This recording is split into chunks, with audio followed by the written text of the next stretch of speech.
Hi everyone, this is Jasmine, aka Min from Annapolis at KSDT Radio, and today I'm joined by a very special guest, Vinny from Redbox. How are you today, Vinny? I'm doing well. Thank you for having me. Would you like to introduce yourself and your band? Well, I guess we're from New York. Um, we're not a movie rental box. We still get confused for Red Box and the Red Sox and Red Fox, but we're not any of those things. And yes, that is a line that I have ready to go at all times. We do like rock music that sounds a lot like stuff from the 90s, a little bit from the 2000s, and a little bit from the 70s and 60s. So I don't even know what we are other than just rock band. So, I mean, maybe you'd be better qualified to tell us what we sound like than we do. And you got it pretty spot on. I mean, you know your music best. Okay, fair enough. 90s rock is what I would describe it as. Works for me.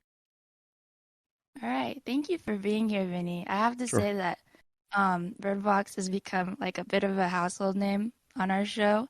We play a lot, like I've played like full albums on the show before, so it's nice S- to have you on. You're welcome, and that'll cost you, I guess about I don't know, $150 per album. So if you could just make a checkout, that would be Okay. great. Well, I've done Realign, so but it's strange that you're taking money from a starving college student. Yeah, It's gonna get canceled. that'll go over real well in my career. But no, thank you for playing the music on your show. It's any help.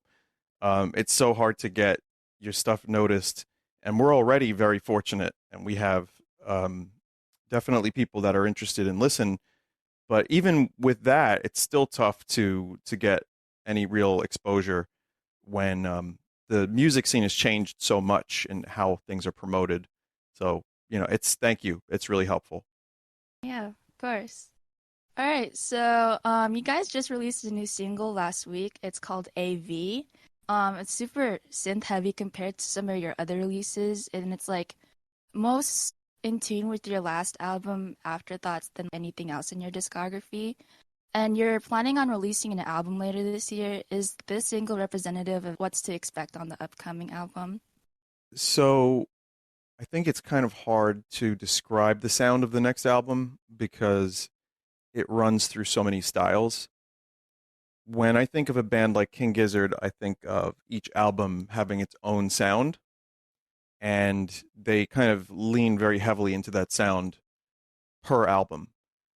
And I think that's a really good thing.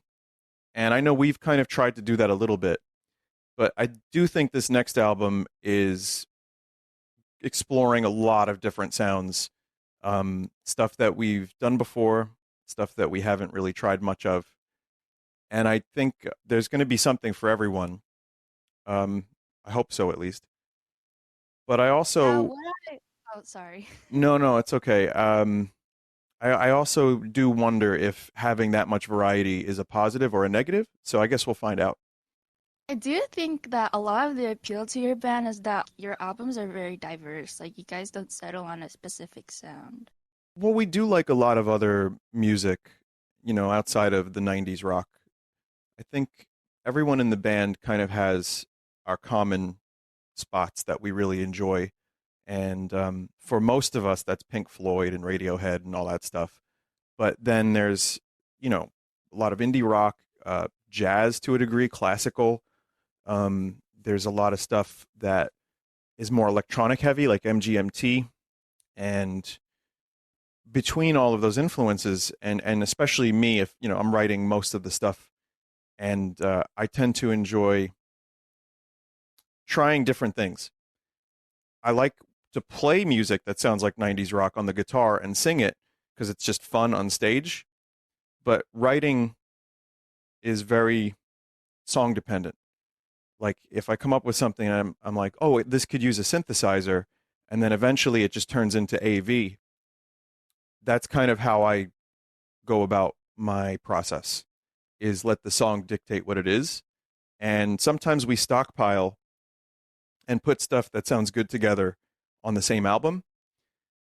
And I know I'm kind of a little bit long-winded here, but I'll just say that we definitely have for this album a lot of songs, but we recorded maybe an extra 10 or 12 that aren't making this album. So, Interesting.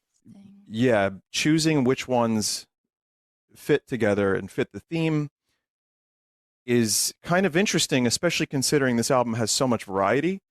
So, it's just kind of a gut feeling. And it's also what stuff do I feel is the level of quality that I think would really shine on an album like this.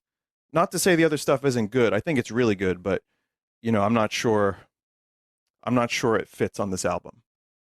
Yeah, yeah, and you guys did say that you're gonna be doing B-sides, so We're gonna figure out that's something because for 5 years we've stockpiled B sides, and some of them are really good. And it's like you show a friend and they're like, "Oh wow, this is amazing," and then you show someone else and they're like, "Yeah, it's okay." So that's what music is anyway. But you listen to a song that you've created for months, a year, 2 years, you don't know if it's good anymore sometimes. So you have to kind of revisit or use your initial feeling of this is how I felt about this song when I wrote it, and then try to figure out where it belongs from there. So yes, B sides for sure, but we might also put them on another album. It's possible. that's what you guys did for Visions and Afterthoughts. Like, some of the songs didn't fit the vibe of Visions, so you moved it to Afterthoughts, That's is right. what I recall. Yeah. I was also going to ask, was there anything on Visions and Afterthoughts that you experimented with, that's being carried over to the new album, or like anything really that you've experimented with in the past that is making a comeback? Yeah, there's stuff that we did for Visions and Afterthoughts that will probably end up in the future showing up somewhere. And I think there might even be one or two that are on this next album that we didn't feel were right for the previous one. So I'd have to get back to you on that. And obviously, I don't want to, start saying songs titles yet. But I think there's going to be some stuff that could have fit nicely on our last album. And I do think the new one feels almost like an extension of the previous album in some respects, but I think there's going to be songs that are kind of surprising as well. So I'm excited for people to hear them. I'm excited to hear that. So you, Vinny, you're the main vocalist of Red Fox, but in the past you've had some songs that have had additional backing vocals. The most recent example of this is Clone Me, which features Joe Pecora, who is your band's producer, but he also provides bass and guitar. And he was the past vocalist of the band Happy Anarchy. Are we going to see more features from him or other additional vocalists on future tracks? I think Joe is a great vocalist. He has a higher register than me, which is really helpful for backing vocals. And we have a couple things that might feature Joe that there's a minimal feature on the next album, but I think live we're definitely doing more parts with multivocal kind of setup. So, for example, Reno, Joe sings on that now. Um, there's a couple songs where he does backing vocal that are not on the album, and we might even have Joe do some lead here and there in the future. We're figuring stuff out like that. But also, Cool. yeah, I mean, he's a fantastic guitarist and vocalist, and when you're a frontman for that many years, you paid your dues. It's like for me, I just have to think about how lucky I am to have a guy like that working on my songs, and he helps write them a bit. Definitely contributes a lot of guitar ideas. Sometimes we'll do chord changes that I wouldn't have normally thought of because Joe suggested something. He's also really good at bass lines, which now Gerald and our new guy Joe have been putting down more bass lines. So you're going to hear more of their stuff on the new album and in the future, and they're both really good as well. But Joe had a style that he brought to the previous albums that was really, I mean, he developed his bass style along with these albums. And I played bass on a couple for sure, but I mean, his stuff was always more articulate, and I would like to utilize more of Joe's talents in the future. So, and live, we're definitely going to have a lot of that stuff, and it's just really useful to have a band um, that can have more than one vocalist, and also Gerald is potentially going to sing some backing vocals too live. So it's just we're trying to build that kind of picture for our live shows where there's just a little bit more that you can listen to flesh out the songs fully.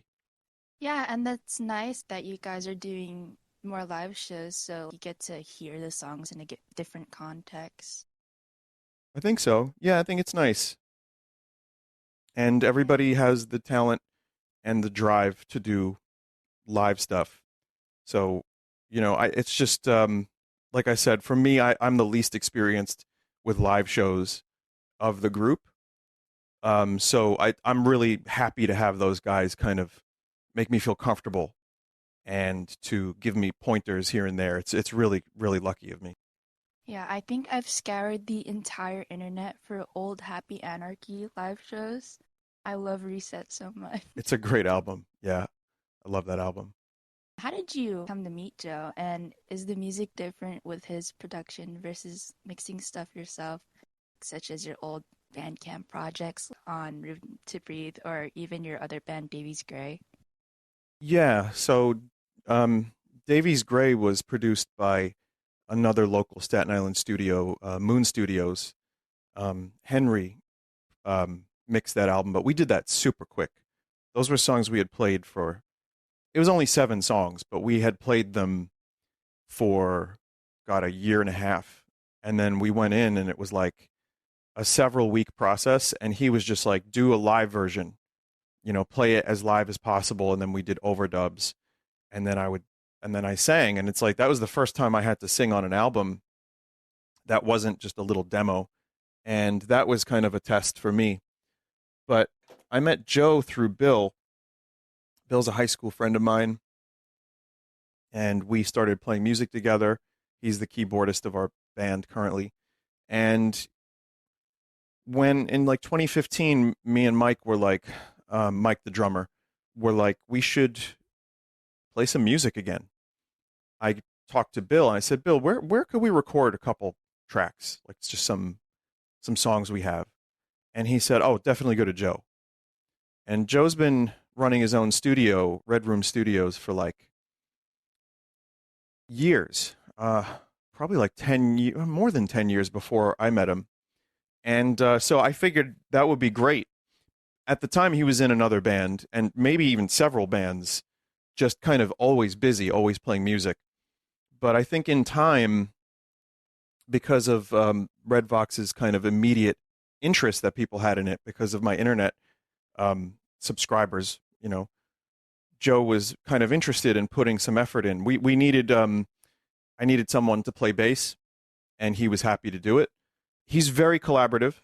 He's someone that if a band comes in and they're missing a piece, he'll try his best to fill in, and he's always very good at that. And in time, though, like he started really feeling like a member of the band very, very quickly. And even though he was busy, he was happy to play with us and just do some guitar, do some bass, and his production just got better and better and better every year. And it's honestly, that's another one of those things where you talk about lucky, and really happy a guy like that was interested in our music. So that's how that came to be. Shout out Joe for real. Yeah. In terms of your other members that you mentioned, Red Fox has gone through some lineup changes during its time, Yeah. with the most notable ones happening very recently within the past couple of years. How's the addition of new members affected the recording process or dynamic in the studio? Yeah, I mean, it's a tough situation when someone who's been your friend for 20 years is having a hard time keeping up in regards to live shows, and even recording. And a lot of that was due to his health. That was 90% of it. Back related issues are not good for a drummer. And then that led to him wanting to focus more on his internet stuff. He's doing a game show, he streams, and that is where he's most happy.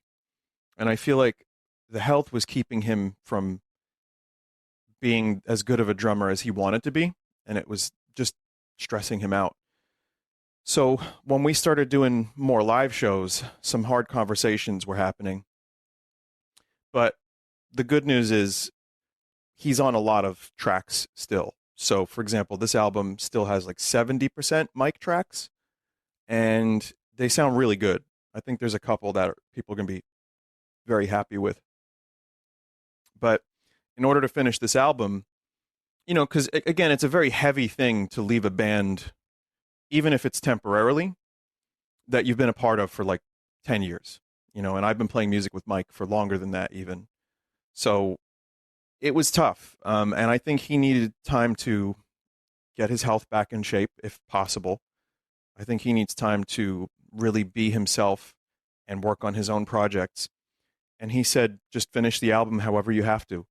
So Gerald stepped in to record. Now, Gerald played bass with us live, and he's also done percussion on previous songs. So it's, very natural. We've known Gerald for years, and he's played with us for like almost 2. And so he's a different drummer than Mike. And he's a more technical drummer. He's played jazz. He's a career, lifelong musician. He is a multi-instrumentalist, a great musician, very creative drummer, creative musician, and he's a great dude. So it's another kind of situation where I just have to stop myself and be like, wow, that's really cool that a guy like this exists and he's able to contribute. He's great, and he's performed very well on the tracks we have him on. And it's bittersweet, and it kind of sucks a little bit that Mike isn't around at the moment to do his drum tracks. But we're making room for him if he wants to play in the future. It's up to him, it's up to his health, and it just depends on if the songs are right for him and his style.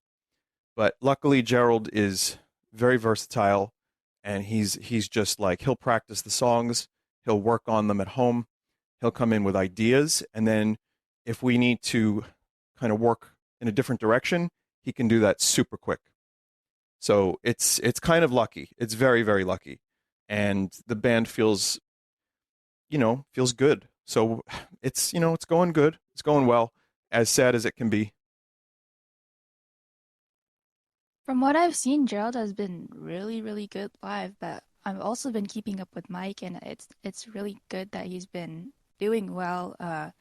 And I hope that his health gets better. And it's good that you guys are supporting him as a band collective for if he ever wants to make a return.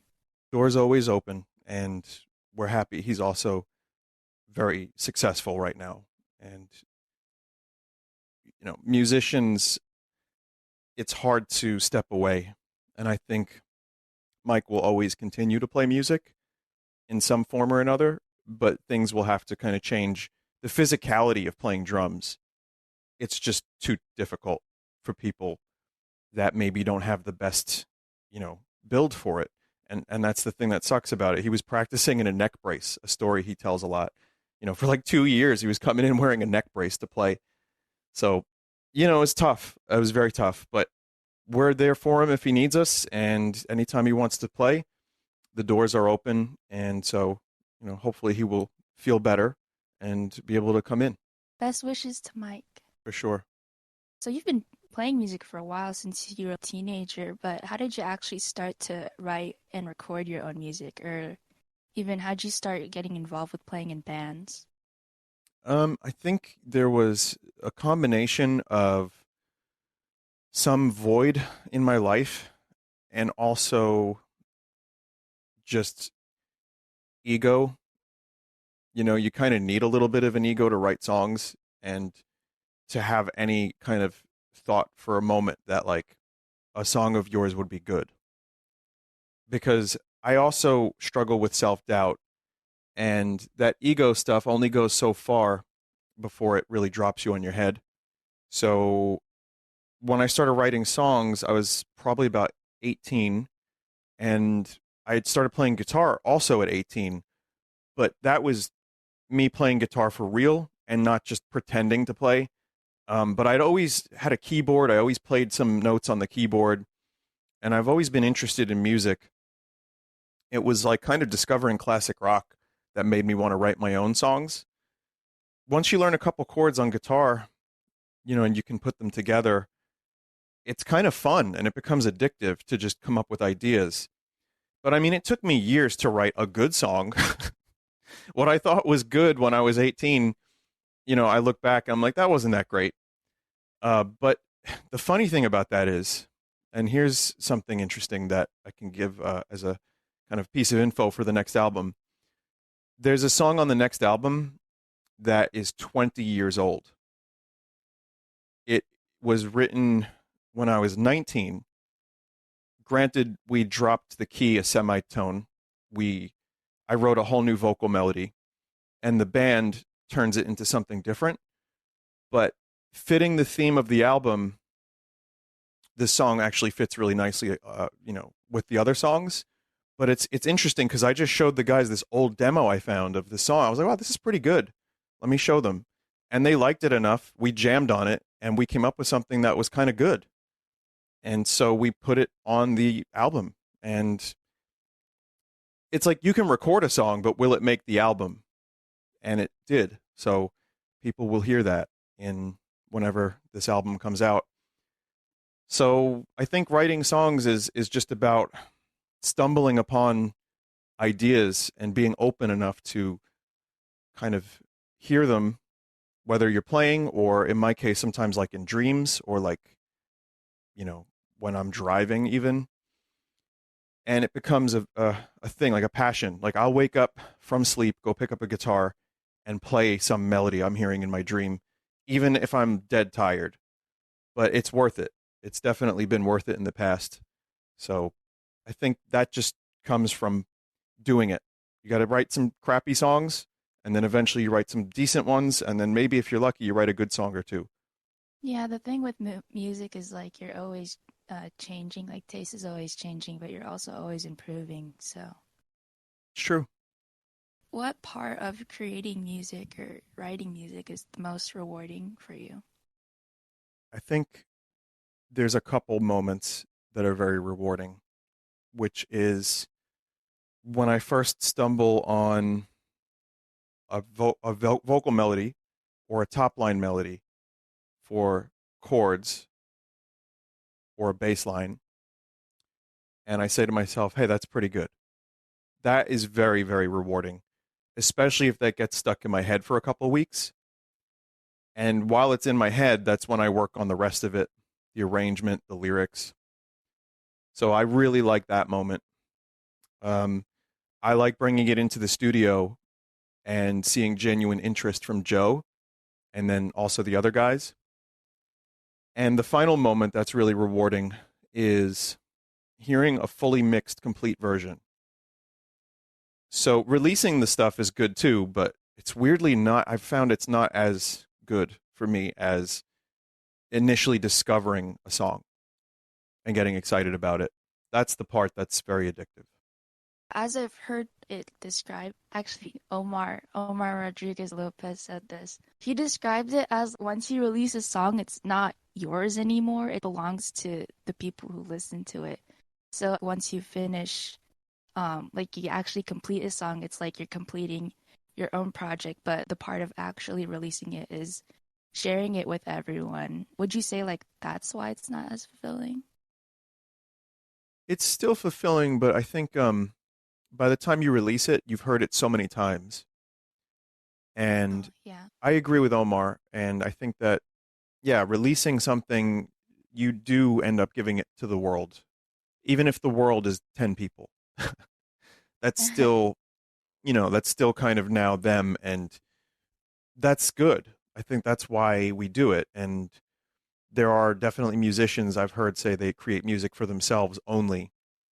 And if that's true, then I think maybe that's the purest form of it, where you just create for yourself and you don't release the music. But when you have some kind of need to be noticed or to show that like I can do this, you do want to release your music.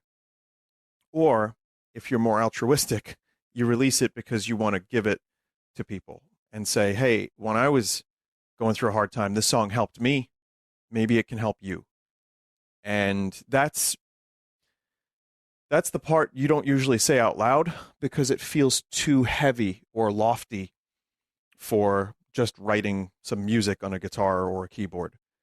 But that's kind of what music has meant to me when I was going through my hardest stuff. And there's no guarantee that you're going to release something that's going to do that for people. And in many cases, and it's happened to me, you release something that you think is going to hit with people and it doesn't, or people accuse it of being kind of highfalutin or maybe um, pretentious, but you don't know if you don't try. And if you keep trying, you might find something that really resonates with people and not just you. And that's a good feeling. When you create something that you like to play, that you enjoyed creating, and then other people get that enjoyment, that's another of the best feelings when it comes to music. And again, it's very addictive. I haven't made any original music myself, but I've done covers and I've made art to share online. Mhm. I find that my favorite part of doing so is hearing feedback from other people. Yeah, that's a good thing. I think feedback is nice. In the current world of internet, that doesn't always translate to good feedback. Um, I think a lot of people's default reaction is tear down, and that happens. But if you have a nice group or you manage to release your art to the people that would be most receptive to it, that positive feedback is really, really gratifying. And it's great. It keeps you going. Yeah, I agree with that. This is going to be a little bit more specific. So I want to talk about the song Stranded. It's one Hmm. of my favorite Red Box songs. And to be honest, I do think it's your best song. And I wanted to ask, how difficult was it to compose that song and what was the process like? And also, what inspired a long progressive rock song and are you considering doing something in that style again? So it's been a couple years, so some of the details escape me in terms of like composition, but I can tell you that we didn't necessarily plan to release a 9-minute song when we first started playing it. When we finished Another Light, we were just like, okay, let's play some new songs. And I'm pretty sure I came in with that idea, which wasn't particularly complicated. If you listen to just the verse and chorus of Stranded, it's just a kind of a standard rock song verse and chorus, nothing overly complicated. But as we kept playing it, it got longer. The solos kind of got longer. And eventually it was like, wow, this is something that we could do. We can do something kind of like Pink Floyd. And obviously Echoes, if you hear Stranded, it's kind of almost an homage to Echoes in the beginning. So our song is half the length of Echoes, but it's still, when I think of Pink Floyd, I think of Shine On You Crazy Diamond. I think of Echoes. I think of Adam Hart Mother.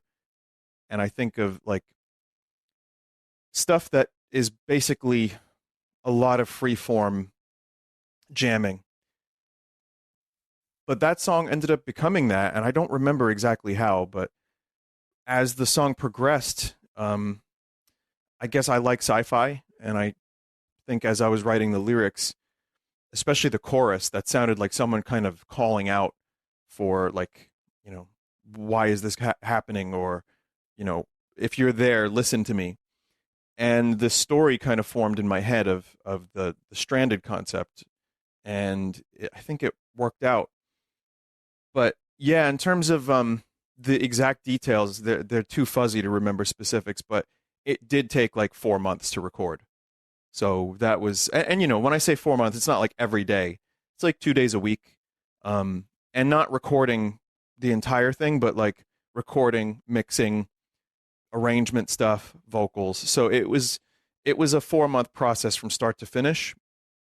But we're not the type of band where we're in the studio for 8 hours every day. It's like 4 hours this day, 4 hours another day. Next week we do four.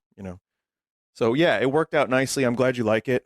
And if we ever play that live, boy, do we have a lot to learn. We got to learn That will all those parts. be a lot. Would you ever consider it? Oh yeah, it's been considered already actually, but it's Oh, since we're still kind of just getting started live and also with the lineup change, right now that's on the back burner. interesting. Yeah, it's just Well, it's a lot. if you ever do another space song, if you need someone to fact check, I got you. Fact check lyrics. I'll definitely let you know. Thank you. I want to shift more into talking about your live shows. During your first comeback concert in several years at the Too Many Games show, you guys did half released, half unreleased songs for the set list. What sparked the decision to do that? I think for that, a lot of those songs that we hadn't released, we were just playing anyway and trying to figure them out. And the thing is, we ended up really liking the songs. They're fun to play, and I don't think they're necessarily better than our older stuff. But when you play your old stuff, you still kind of feel like, okay, this is the stuff that we've known for a while. So anything new is more exciting. So when we were deciding, okay, we're going to do a set at TMG, what kind of songs are we going to do? It made sense to play what we were playing anyway. And I thought it would be fun for people to have, a set of half new material. Normally, that is a bad idea. And it might have been a bad idea because I think playing the stuff people knew would have probably been the smarter decision just so everyone was having like a good time. They recognized the music. But when it comes to playing those new ones, they just work really well live. And we were really hoping to kind of give a preview of what's to come. Not every one of those songs is going to be on our next album. Some we haven't recorded yet at all, and a couple we have maybe no plans to record. So we actually kind of enjoy the idea of having a live only song, and we'll see. I mean, the future may end up with us recording some of those. But yeah, I think just for the sake of having fun, we were really happy to show. And there's some weird element of like, okay, you like that one? We'll check this next one out. For me, at least, where I thought it was fun to show an audience all new songs. But we'll see. I mean, maybe it paid off, maybe it didn't. I'm not sure. Honestly, from what I've seen, a lot of people that both went and watched the live event, they thought it was really surprising and interesting. But also, since you haven't really done a lot of live shows like prior to that or prior to like last year, I guess a lot of people didn't know what to expect. Happy to surprise. And Yeah, also, um, not only that, we've learned more older songs since then. So I don't think that's ever really quite going to happen again, where we do a full like 9 new songs. But that was very fun for us to show everybody some new stuff. the TMG show was a whole event for my friend group. We had like a couple, or not a couple, it was actually like quite a few people that met up and then went to the TMG show. And then I did not go, but I was in Canada at the time. I was meeting my best friend, and then the first thing we did was we watched the show. Oh, that's cool. The person I met in Canada, Izzy, she did your posters. That's amazing. Yeah, I mean it's a really tight knit community. It's smaller than I think sometimes, but that's awesome. Your biggest show that you guys just did was MagFest, Music and Games Festival. How did you feel that it went? I was pretty happy with it. The sound was a lot better, and the stage was better. We got a sound check. We got rehearsal time. Um, we were feeling confident. We trust each other as a band, and I felt better vocally because I had more time to practice, and I feel like the TMG show was a real trial by fire of okay, here's 700 people. We've been a band for a long time, but we have not played in front of 700 people. So that was a nerve-wracking day for me. And Magfest, when I walked out on stage, I had that experience already. Even if it was double people, which apparently it was something like that, the amount of people didn't matter as much as I felt comfortable on that stage because it was more professional. No diss to TMG, by the way. They did a really good job, and they're still figuring stuff out, and I appreciated that show so much. But by the time we got to Magfest, that's music and games fest. They do that for, their artists. They know how to make that work. So I felt like I was in good hands. And by then, I mean, my TMG performance was already on YouTube, and they mixed my vocals so loud, and I was, you know, nervous, and I got more comfortable as the day went on for sure. But when your stuff is out there and your mistakes, and I'm not really a singer, I can sing, but I wouldn't consider myself a singer, if that makes any sense. I like singing, but it's not like I don't want to be a singer. I just want to be in a rock band. But when everyone's hearing your vocals in your first live show in years, and they're way too loud, the next gig is always going to be better. And so my mind was just on having a good time and presenting the songs. And I feel like it went better. I felt like my vocals sounded better. In fact, Magfest has a mix of that. They did their own mix from the ground up, and they re-edited the video, and that'll be online today. So later on, Ooh. yeah, so it'll sound pretty good. And I won't watch it. I'm not going to watch it, but however it went is how it went. And I just know that when I was up there, I felt good. Mistakes aside, we're a live rock band. We don't have any backing tracks. There's going to be mistakes. But, and of course, there's going to be mistakes if you're a band that only plays live twice a year. but, but for our like sixth or seventh show ever in front of 1,400 people or so, I was very happy with it. And it was the dream of a lifetime to do a show like that. So if we want to do stuff like that again, it would be fantastic. I did notice that at Magfest, all of you guys really, you seem more comfortable and the mixing was better. Well, Yeah, guess for like sure. I'm a live sound person at there's a local like DIY venue on campus called the Che Cafe. I'm actually doing sound later tonight at a show.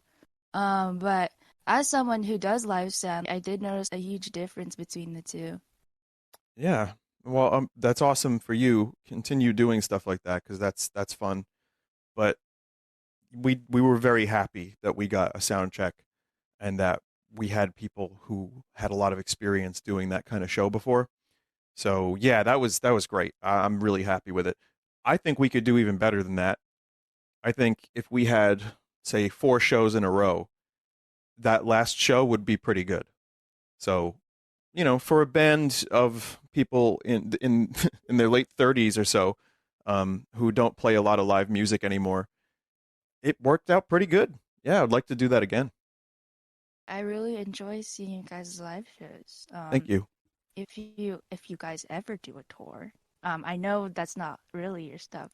Please come to San Diego, please. I will make no promises, but thank you for asking. I would travel for Red Rock. Thank you. You're talking about the size difference between MagFest and TMG. It was like MagFest was like 2,000 people I've or heard it so. was between 1,200 and 1,500 people. So I don't Oh, have an exact count, but some people said it was 2,000. I don't know. It's impossible to tell from that. And even when you're like looking out into the sea of people, it still doesn't compute. So I have no idea how many people we played for. You did a show like MagFest, but you also you guys do a lot of smaller bar shows. Do you feel differently between playing different venues like that, and do you have any preference? Um, at this point, I would prefer playing slightly bigger than a bar that has good sound with a sound check. That's kind of, I think, the sweet spot. A couple hundred people would be great. I would do another show for 1,500, but I think that's kind of more convention focused. So that's okay. We did local bars. We did, the same one, but and that was mostly in front of friends. And for sure there were a number of strangers that we didn't know, which was helpful. But the first time we did that was our first live show in 7 years almost. And that was nerve-wracking for me because there was also a lot of local Staten Island musicians that I didn't know knew our music, and they've been established in the scene for a long time, and suddenly they're watching our band. So that was like, oh wow, now I have to kind of show these people what I can do. Not that they would judge me; they were good people and they're friends, but that plus just not having played in so long, I don't remember much of that show. Then when we did TMG to the 700 people, it was like, holy crap, this is a lot of people. And after that, shows didn't seem so scary anymore. So going back to a bar when we did that bar again, I there was almost no nerves whatsoever. They were just kind of gone.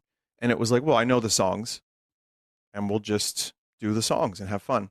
So I think it's just again playing for so many people in one go kind of changes how you view live performing.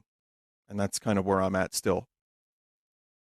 Yeah, I feel that a lot when you said like you get nerves when you were playing for musicians that you knew and were already established. I feel that a lot when I do sound for bands like in the scene that I know of, and a lot of people show up for them. I'm like, oh my God, I can't mess up their sound. If I make them sound bad, they're gonna kill me. But then I talk to them and they're like, oh my God, you did so great, and it's like, oh, they're like really chill, so it's fine. I don't know, it's scary knowing that you're viewing something in front of musicians that you already know, that are already established. But Yeah. once you get into it, you get into it. Yeah, you just kind of fall back on performing and having fun. And I think one of the things is we actually have fun playing these songs. Like they're just, we have a lot of stuff in the Red Vox catalog that would be more difficult to recreate live. And I'm happy that we also have songs that are fun to play live. So we are definitely having a good time. And you just jam, play music, and see what happens. And I think the results kind of have been pretty okay for us. But, again, we want to do more, we want to do better, and we want to add more songs from our back catalog into sets and eventually have, a lot of songs that we can rotate in and out. That would be fun. A tip that I heard once was if you see people dancing and moving, that means you're doing good. And I did see a lot of people jumping at your shows. So, Yes, and then sometimes you kind of focus on those people for a minute while you're performing, and you're like, well, if they're into it, or, if you forget a lyric, you can just take a look at the person mouthing the lyrics to the previous album, and you just, oh, I remember now. Got it. yeah, is it strange hearing people sing back words that you wrote? Yeah, the first time that happened was TMG, and that was kind of weird. It was cool, very cool. But I mean, I've also been streaming on, Twitch and doing YouTube stuff for a long enough time where life doesn't seem real sometimes. Like when I go to a convention and I meet people, they remember events from my life from 10 years ago that I completely forgot about, something I may have talked about in a YouTube video. And people are very, they're into the stuff that they remember and they see in the videos.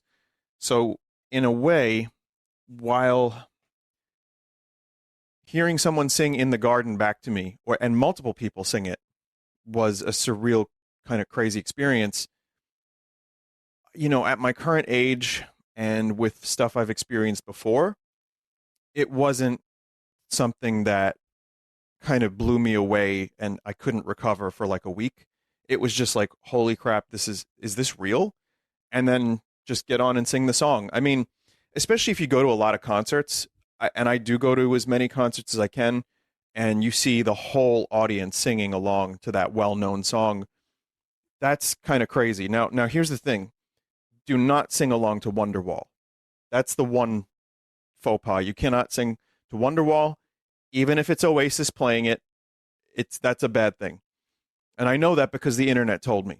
So any other song you can sing along to your heart's content. But that's a piece of advice for anyone out there. Yeah, because you have to believe everything that the internet tells you guys. This is a It's all very real. well-known lesson. I never have to consider that because I'm on the side of Blur. Sorry. I, why not both? Um, I've been conditioned to be against Oasis. I will say that. Okay, so all right, I understand, but one day you're going to be in a bar and you're going to hear "Live Forever," and it's just going to be like a good moment, and you might say to yourself, "Oh no, I do I like Live Forever?" It may Oh, I happen. like Oasis. I know it would be a shame. I'm ashamed to admit that I'm going to see Oasis for their reunion, and that is a shameful thing to admit, especially as an American. People give you a lot of crap for liking Oasis, but I also have seen Blur and I've seen Gorillaz, and I love Damon. So, I mean, it's like the Stones and Beatles. I love both. Pearl Jam, Nirvana. I love both. So it's just, for me, it's good music is good music. And by the way, the Oasis guys are some of the most cantankerous people in rock history. And they've called George Harrison a nipple. And they have said some of the most bizarre shit about everyone and each other.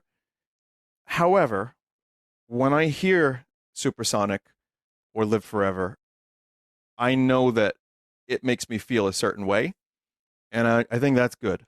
So, yeah. I'm aware of the Gallagher brothers. But yeah, I was just exaggerating about the Oasis thing. Just like the thing is like the only I haven't really gotten to listening to a lot of Britpop other than Blur. That's fair. Well, their Blur is the best. They're great. Yeah. I asked you as a performer, do you prefer bigger or smaller shows? But as a show goer, do you prefer bigger or smaller shows? Smaller to a degree, but if a band is really good, they can make a big venue like Madison Square Garden seem small.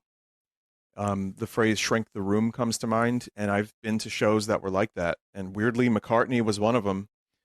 It still feels like a big show, but it is weirdly you have your own experiences with the music, right? So the McCartney music, Beatles, I know how that music has made me feel. I know when I discovered it, and when I heard Paul play the music, it was still a personal experience. But I did see Blur, on the topic of Blur, about 10 years ago almost, and they were at a little kind of music hall for a band like that, and it was like 400 or 500 people, 600, and that was one of the best shows I've ever been to because I wasn't that far away, and here's this band that is proven, and it's just a small club, and the energy was incredible. It was indescribable. King Gizzard as well. I've seen them in smaller places. I've seen them in Forest Hill Stadium, and they're not really that much different in the two situations. They just feel like a fun band to watch, whether you're up close or whether you're far away. So I think smaller venues, but one other thing I'll say is I don't love to watch right up front. I don't want to be crushed. Man, maybe when I was in my 20s, but now I'm okay hanging back and I'm okay to just kind of hear the music and not see as much of the music happen.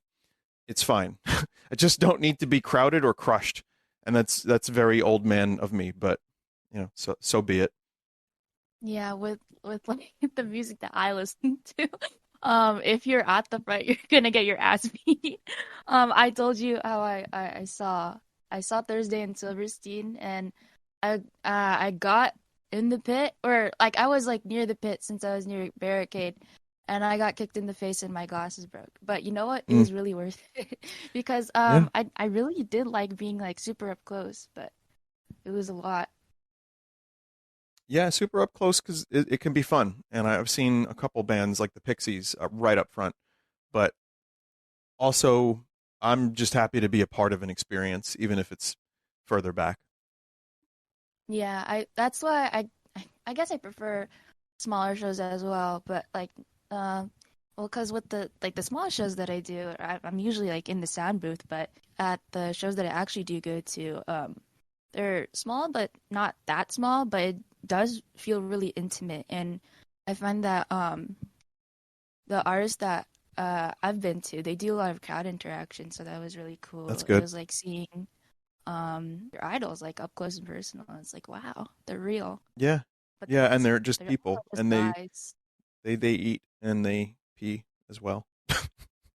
They could be among us uh anywhere. They are They among us. they could be. They could be. And that's the thing. Could even be playing among us. Could be playing among us with Damon Albarn. It's true.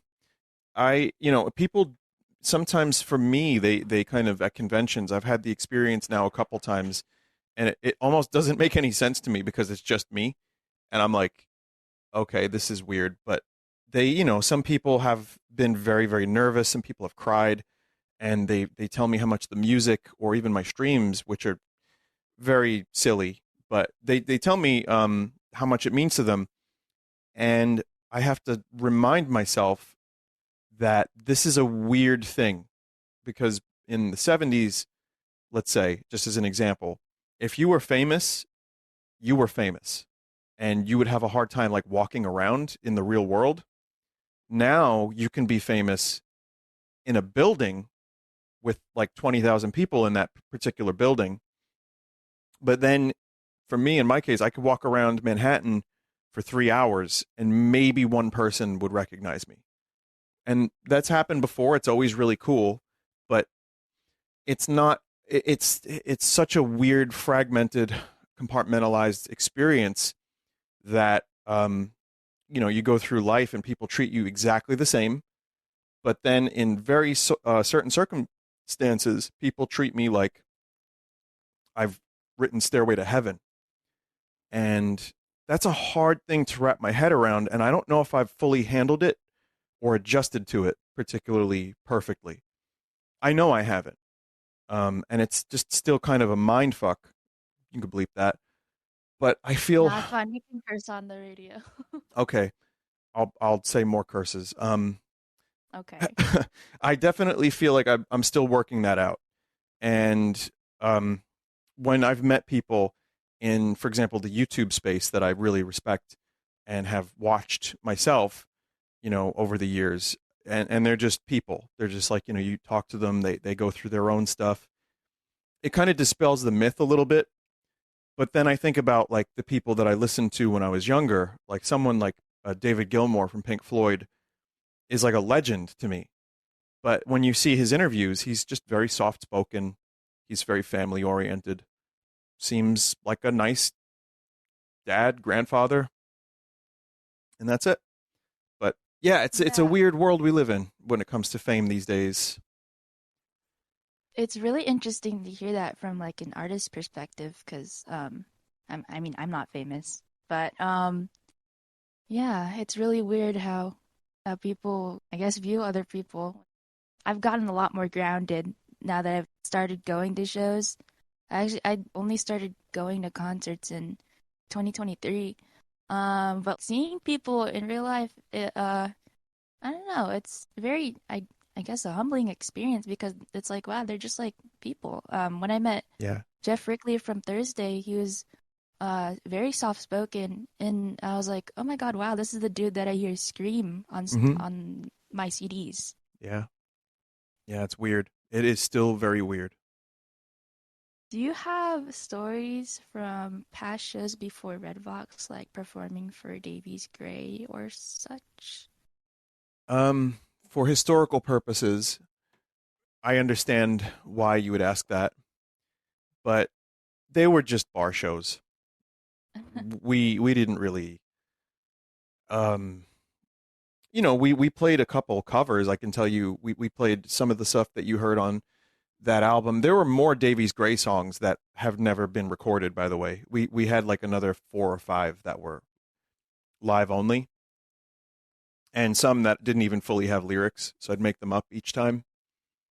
But yeah, we did like four or five shows, and that album, the Davies Gray album, only has 7 songs on it because I ran out of money.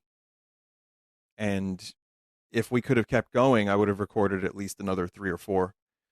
So, it's a shame, but that's kind of how it happened then. The shows were rough. There was one show I remember that was at a pub, Bridget's Pub on Staten Island, and we played to a bar of mostly drunk people who did not care that we were on. But I remember that was when I was most comfortable on stage because I remember winning people over. Like there were people who were mostly just drinking and talking to their friends, but once in a while, people would kind of stop that and watch us. So we, aside from our friends, we had like another 15 people that were actually watching the band.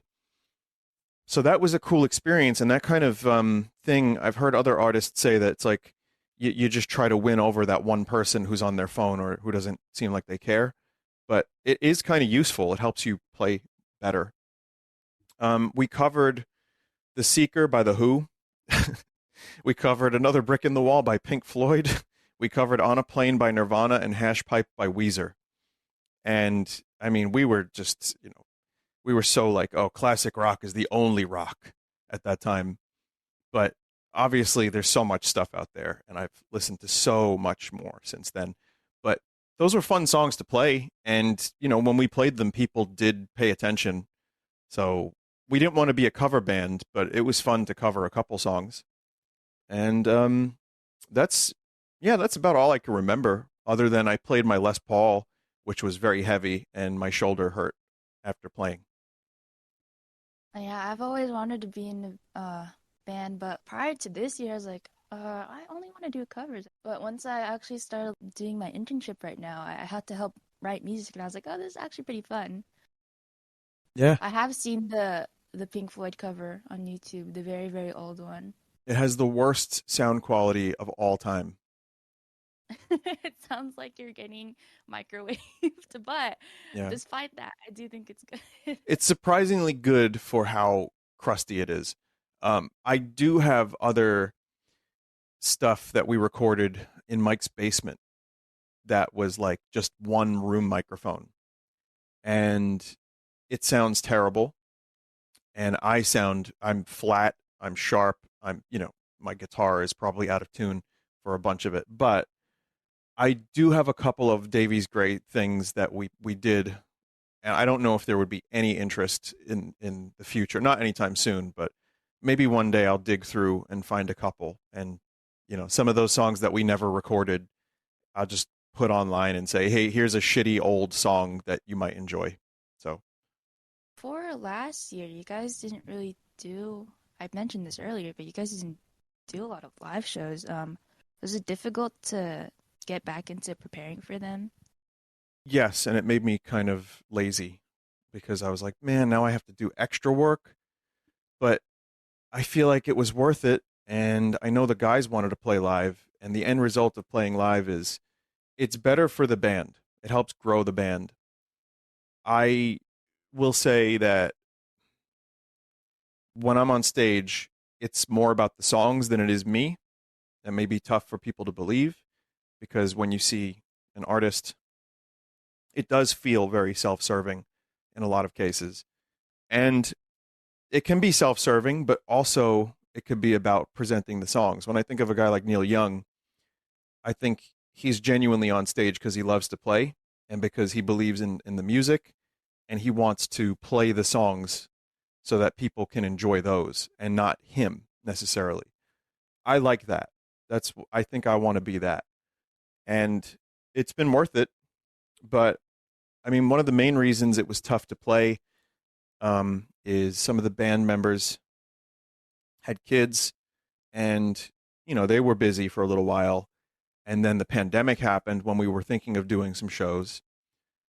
And also, I already have the career I mentioned of doing YouTube and streaming, which can be almost full time, but I've found a good balance. And we practice once or twice a week sometimes. We still manage to record. And it's been a really gradual adjustment.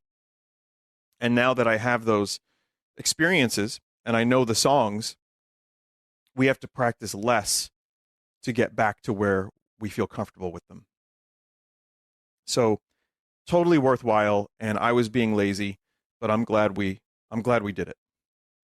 From a fan perspective, seeing you guys do live shows is really cool. A pastime of mine is just watching live performances, and I get to add yours to my collection of videos that I like to watch.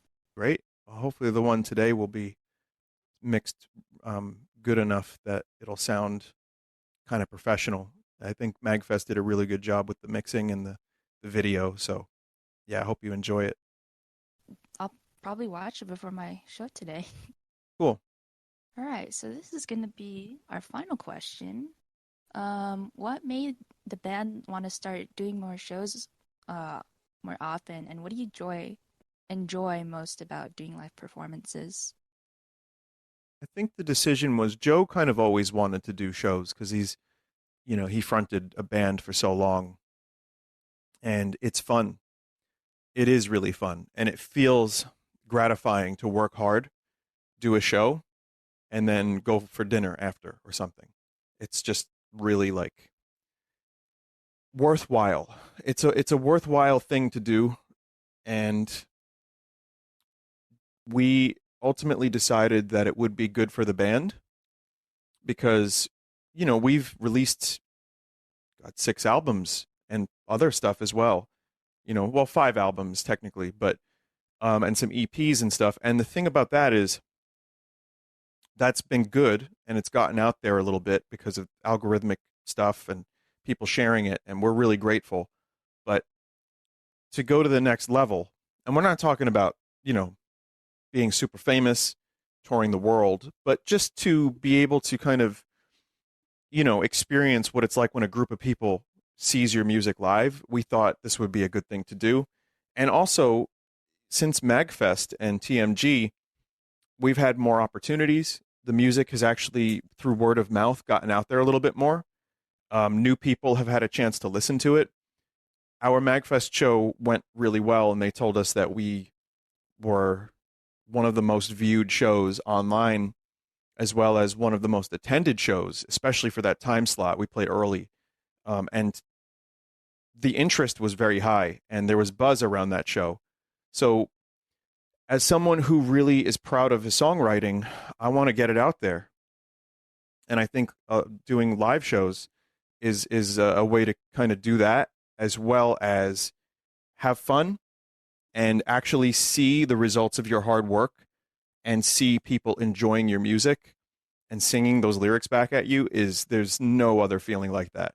I go live a lot with my Twitch stuff, and that's a lot of fun, but it's nowhere near as cool as being on stage with 500 to 1,500 people uh, enjoying your music. So yeah, I mean, it's just great. So hopefully we get to do more. Yeah, I can only imagine how electrifying it could be. Yeah, it's amazing. I hope I could do that one day. Keep going. Keep Thank working. you. I mean, if I don't like work on rockets, I'll do I'll see how I feel about doing music in my free time. Good. Did you want to touch upon anything else or promote anything? No, I think that's it. So, thank you for your time. And if anyone's out there listening, I would say Thank you for your time as well. You may like a song we've made. You made. They just, guys, everybody listen to AV by Redbox just released last week. I guess 2 weeks ago when this airs. Yeah. But yeah. Thank you everyone for listening. So your Redbox on Spotify, Instagram, and Twitter. Um, if anyone is listening to this and hasn't checked them out, go check them out. What are you doing? All right, Thank you. thank you.